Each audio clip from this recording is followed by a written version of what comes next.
நம்முடைய வாழ்க்கையிலே சில காரியங்களை ஆண்டவர் தாமதம் பண்ணுகிறார் என்கிறதற்காக நம்ம அவசரப்பட்டு யாராவது ஒருத்தருடைய பேச்சை கேட்டு ஒரு முடிவை வந்துடக்கூடாது. ஆண்டவர் ஏன் தாமதம் பண்றாருன்னு கர்த்தருக்கு மட்டும்தான் தெரியும். கண்டிப்பாக அவருடைய தாமதத்துல கண்டிப்பாக ஒரு ஆசீர்வாதம் அடங்கி இருக்கிறது. அவருடைய தாமதத்துல ஒரு வெற்றி உண்டு. அவர் தாமதம் பண்ணினாலும் உங்களுக்கு நேர்த்தியாய் பெஸ்டாய் அவர் சொன்னதை செய்யும் அளவும் உங்களை கர்த்தர் கைவிடுவதே இல்லை.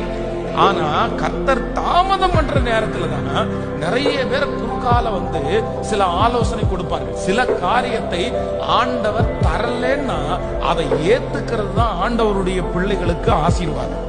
ஆண்டவர் தாமதம் பண்ணுகிற இல்லைன்னா ஆண்டவர் கொடுக்கவே வேண்டான்னு நினைக்கிற ஒன்றுக்காக நீங்க ரொம்ப பிரயாசம் எடுத்து அதை பெற்றுக்கொண்டீங்கன்னா கூட கடைசியில உங்களுக்கு அது எப்படிதான் முடியும் அப்படின்னு சொன்னா உங்களுக்கு வருத்தமாய் தான் அது முடியும். அதனால ஆண்டவர் கொடுக்காத ஒன்றை நம்ம ஏற்றுக்கொள்ளக்கூடிய ஒரு மனப்பக்குவத்தை கர்த்தரிடத்தில் கேட்பதுதான் நமக்கு உத்தமமானது.